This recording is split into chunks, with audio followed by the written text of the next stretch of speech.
Charlie had always found comfort in the open road, especially after the devastating loss that left him hollow. He would drive for hours through the English countryside, letting the rolling hills and quiet lanes soothe his troubled mind. On one such drive, he stumbled upon a secluded, overgrown estate nestled deep in the heart of the country. The old house, partially hidden by ivy and surrounded by untamed gardens, seemed to call to him, offering a strange sense of peace. Curiosity piqued, Charlie parked his car and walked up the gravel path to the house. As he approached, a serene woman with delicate features appeared on the porch, as if she had been expecting him. Her presence was calming, and when she greeted him, her voice was as gentle as the breeze that rustled the leaves. She invited him inside, and they talked as if they had known each other for years. The woman spoke of the house as a sanctuary, a place that offered peace to those who were lost. Charlie found her words comforting, and for the first time in a long while, he felt a faint glimmer of tranquility.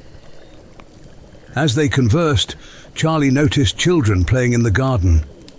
They moved with a quiet grace, their laughter soft and distant, as though it came from another world.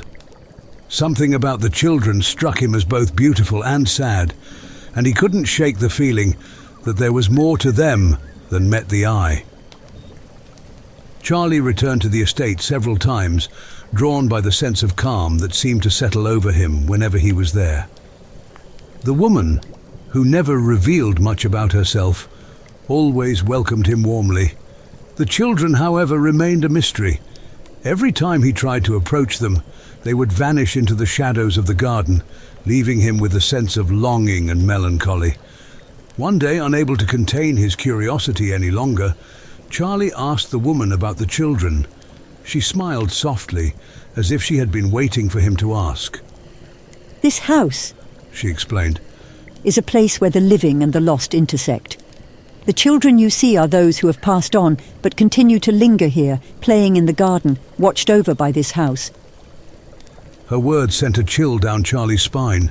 The realization that the children were not of this world filled him with an aching sadness. They were echoes of lives cut short, souls who had found peace in this strange, timeless garden. And the woman, he now understood, was their guardian, not entirely of this world herself. Despite the unsettling revelation, Charlie felt a deep connection to the estate and its spectral inhabitants. He continued to visit, finding solace in the quiet beauty of the place, though he now understood that the peace it offered came from a world beyond his reach. The children remained as elusive as ever, but knowing they were at peace gave him some comfort. On one visit, Charlie noticed a new child among the familiar group, a young girl who bore an uncanny resemblance to his lost loved one. His heart clenched at the sight of her, and he felt an overwhelming need to speak to her, to hold her. But as he moved toward her, she disappeared into the misty shadows of the garden, just like the others. The encounter left Charlie reeling. He realized the cruel beauty of the estate. It offered glimpses of what had been lost, but nothing more. The fleeting moments of connection could never be fully realized, leaving only the sting of what could never be regained. The pain was almost unbearable, but Charlie knew he couldn't stay, forever chasing shadows of the past. With a heavy heart, Charlie bid farewell to the woman and the house, knowing he had to move on. As he drove away, the estate faded into the distance, becoming just another part of the landscape. He felt a strange sense of closure, though the longing and grief would always be a part of him. The memory of the house, with its spectral children and mysterious caretaker, lingered in his mind, a haunting reminder of the thin veil between the world of the living and the world of the lost. Charlie continued to drive, the road stretching out before him as the sun dipped below the horizon. The estate remained hidden, waiting for the next traveler who might stumble upon it and find comfort in its ghostly embrace. But Charlie knew he could not return. The peace he sought would have to be found elsewhere, far from the haunting beauty of the house where the living and the lost briefly touched.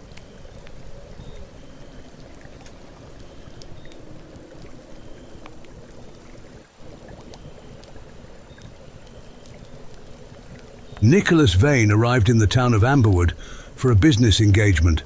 His stay was arranged at a sprawling mansion owned by old friends on the outskirts. That evening was filled with warmth as they reminisced about times gone by. But when Nicholas retired to his room, sleep eluded him. Restless, he tossed and turned, grappling with an unsettling sense of unease. In the dead of night, he heard the unmistakable crunch of gravel under tires.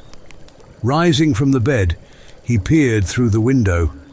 Bathed in ghostly moonlight was an ominous black hearse, its windows teeming with shadowy figures. The driver, with a face that sent chills down Nicholas's spine, looked up and locked eyes with him. In a voice that seemed to echo from beyond the grave, the driver called out, "There's room for one more."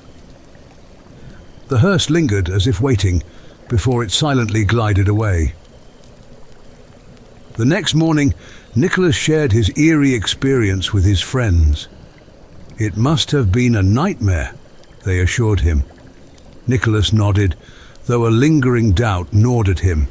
It had felt too real to be mere fantasy. After breakfast, Nicholas headed to the city, his day consumed by meetings in a towering new office building. As dusk approached, he decided to return to the mansion. Waiting for the elevator to descend, he stood amidst a crowd of bustling office workers. When the elevator finally arrived, it was packed to capacity. As the doors slid open, one of the passengers, a man with an unsettlingly familiar face, looked directly at Nicholas. "There's room for one more," he said, his voice eerily reminiscent of the hearse driver. Nicholas felt a cold dread settle over him. "No, I'll wait for the next one," he responded, stepping back. The doors closed and the elevator began its descent. Mere moments later, a horrifying crash echoed through the building, followed by panicked screams. The elevator had plummeted, a catastrophic failure that claimed the lives of all inside. Nicholas stood frozen, his mind racing. The driver's face, the voice, the haunting message, what had transpired was beyond mere coincidence.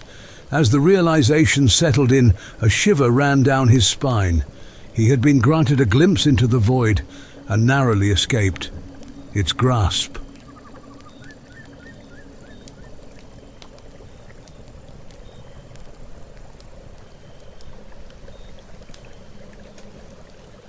The young man, full of confidence and skepticism, arrived at the ancient shadowy castle with a single purpose: to spend the night in the infamous Red Room. He had heard the tales of the room, stories whispered about a haunting, a malevolent presence that drove people mad with fear. But he was determined to prove that these were just superstitions, the result of fear and imagination running wild. The castle's elderly caretakers, a trio of withered bent figures, tried to dissuade him.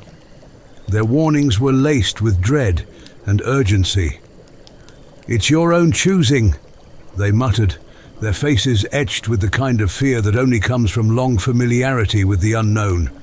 But the young man, dismissive of their fears, brushed aside their concerns. "There is nothing to fear in that room but fear itself," he said confidently. Armed with only a few candles and a revolver for his own peace of mind, the young man made his way through the cold, echoing halls of the castle. The air was thick with age. The very walls seemed to exude a sense of foreboding. Finally, he reached the Red Room, a large, shadowy chamber at the end of a long, narrow corridor. The room was oppressive, with dark, heavy furnishings that seemed to absorb the light rather than reflect it. The young man lit his candles, placing them strategically around the room to banish the shadows that lurked in every corner. He spoke aloud, more to himself than to anyone else, trying to dispel the growing sense of unease that gnawed at the edges of his mind. But as the night wore on, the shadows seemed to grow bolder, moving just beyond the reach of the flickering candlelight. The young man's confidence began to waver. He tried to keep the darkness at bay, but it was as if the room itself was alive, breathing, waiting. The silence was absolute, broken only by the faint crackling of the candles and the young man's own uneasy breathing. Then, one by one, the candles began to go out. At first it was just a single flame, snuffed out as if by an unseen hand. The young man quickly relit it, brushing off the incident as a mere draught. But then another candle went out, and another. Each time he tried to relight them, the darkness seemed to grow thicker, more impenetrable. Panic began to set in as the realization dawned that the room was not merely dark, it was actively swallowing the light. The young man moved frantically around the room, relighting the candles as fast as they extinguished, but it was no use. The darkness closed in around him, thick and suffocating, pressing against his mind like a tangible force. The fear, which he had so confidently dismissed, now took hold of him, its grip tightening with every passing second. In the pitch-black room, the young man's fear grew into terror. He could feel the darkness pressing against him, whispering in his ears, filling his mind with thoughts of despair and madness. He stumbled through the room, knocking over furniture in his blind panic, his heart pounding as if it would burst from his chest. His cries for help were swallowed by the darkness, unheard by anyone outside the room. The young man's mind began to unravel, the terror overwhelming his senses. He could no longer tell what was real and what was imagined. The room seemed to close in on him, its walls shifting, its shadows taking on shapes that were too terrifying to comprehend. He could feel a presence, a cold, malevolent force that hungered for his fear, feeding on it, growing stronger with every passing moment. Finally, unable to bear the crushing terror any longer, the young man collapsed, his mind snapping under the strain. The darkness consumed him, and he knew no more. When he was found the next morning, the caretakers revived him, their faces grim with the knowledge of what had happened. The young man, now broken and pale, tried to explain what he had experienced, but his words were disjointed, his thoughts fragmented. All he could say over and over was that it was not ghosts or apparitions that had driven him to the brink of madness. It was fear itself. "The room is haunted," he whispered, "but not by any ghost. It's haunted by fear." The Red Room remained as it always had, a place of darkness, where the shadows grew thick and the air heavy with dread. The young man had learned too late that the true horror of the room was not any spectre or phantom, but the overwhelming, inescapable terror that lived in the heart of the darkness. And the room, hungry for more, would wait, as it always had, for the next soul foolish enough to challenge it.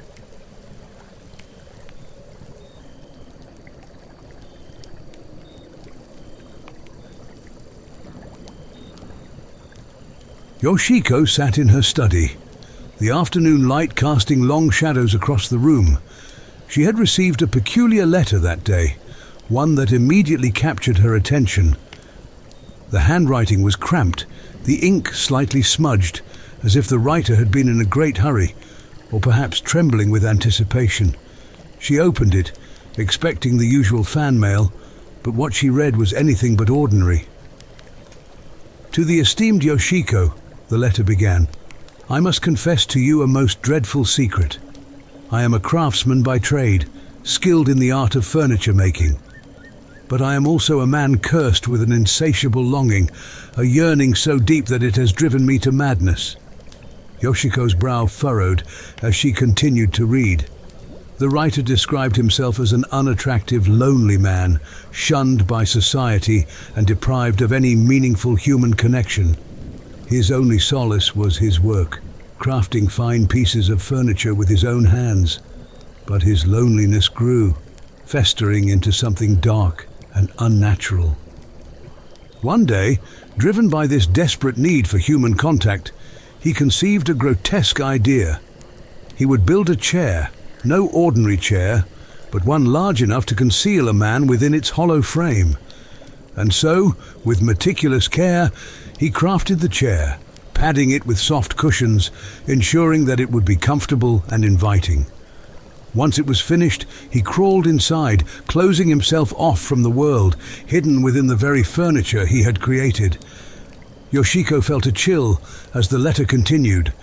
The man described in lurid detail how he could feel the weight of anyone who sat in the chair. He could sense their warmth, their presence, even hear their conversations as they unknowingly shared the most intimate details of their lives. The chair became his world, a twisted sanctuary where he could finally be close to people, even if they never knew he was there. At first, he kept the chair in his workshop, allowing himself to indulge in his perverse desires in secret. But soon, that was not enough. The need to be closer, to experience more, drove him to move the chair to a hotel lobby. There, he lived for weeks, hidden inside, listening to the comings and goings of the guests. The anonymity of the hotel allowed him to continue his dark existence without suspicion, feeding off the lives of those who used the chair. Yoshiko's heart raced as she read the final paragraphs of the letter. The craftsman confessed that he had grown tired of the hotel and had sold the chair. But his longing had not diminished.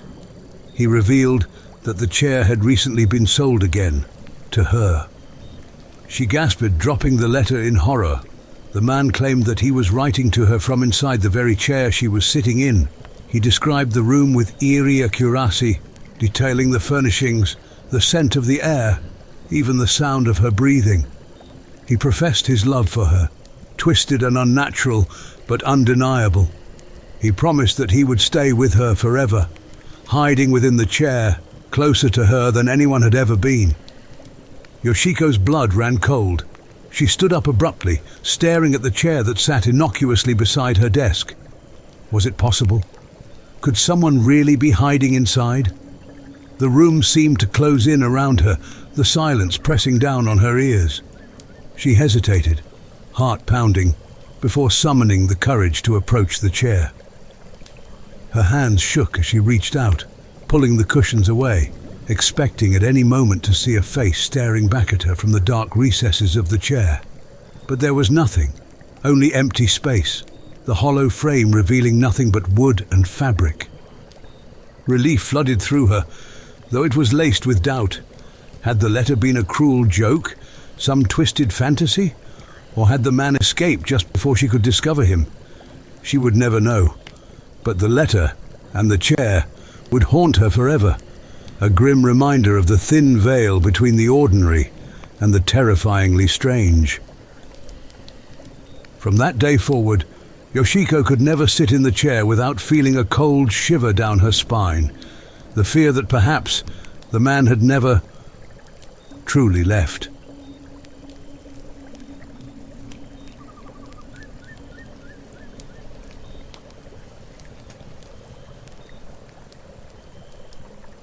The sun had barely risen when the Gravedigger noticed something peculiar. The stillness of the morning was broken by the sight of soil shifting, a subtle yet unnatural disturbance that sent a shiver down his spine. He tightened his grip on the worn handle of his shovel as skeletal hands, yellowed and decayed, began to claw their way out of the earth. They emerged from every plot, every corner of the cemetery, their numbers far greater than the graves could account for. A legion of the dead stood before him, a grotesque army awakened from eternal rest. The Gravedigger stood frozen, his heart pounding in his chest as the once dead stumbled from their graves. Their movements were jerky, driven by some unseen force, and their hollow eyes gleamed with a dreadful urgency. They gathered in the center of the graveyard, their foul forms colliding in a disorganized mass. He wanted to run, to flee this nightmare, but as he turned to leave, a cold, rotting hand clamped onto his shoulder. The Gravedigger's breath caught in his throat as he slowly turned to face the creature. It was a man, or what was left of one. A grotesque figure, flesh stripped away, leaving only sinew and bone. But its eyes, somehow returned to their sockets, stared at him with a desperate plea. Please. The corpse rasped, its voice a harsh whisper. You must go. The words struck him like a hammer. This wasn't right. None of this was right. In a panic, the gravedigger swung his shovel, the metal blade connecting with a sickening thud. The creature collapsed, its skull crushed, but the sound of wet, squelching flesh and the sight of its twitching fingers only deepened his horror. Before he could catch his breath, more figures approached. Two of them ignored him entirely, focusing instead on the fallen ghoul. They lifted it with care, dragging the mangled body away as though it were a fallen comrade. The third figure, her tattered dress clinging to her decayed form, turned to the gravedigger. Her eyes, dark and sunken, held a strange sorrow. Go, she begged. tell them. He wanted answers, needed them. Why? The question slipped out almost unbidden. Why are you not at rest? The ghoul's face, a death mask of decayed skin, did not change, but her words were like a cold wind through the graveyard. Hell is no longer safe. The gravedigger blinked, trying to grasp the meaning. Hell? Unsafe? The very idea was absurd. What do you mean? Her voice trembled as if she could cry but had no tears left. Lucifer has fallen. He has been slain. And now, he is coming. The gravedigger's mind reeled. The words made no sense, and yet they carried a weight that pressed down on him, suffocating. Then, out of the disturbed graves, shadowy figures emerged, demonic forms with blazing eyes and smoke-like bodies. They moved with a malevolent grace, surrounding the horde of the risen dead.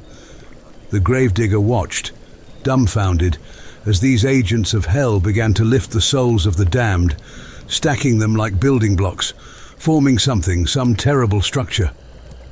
What is happening? He whispered, though no answer came. The ghoul's voice, now more urgent, broke through his daze.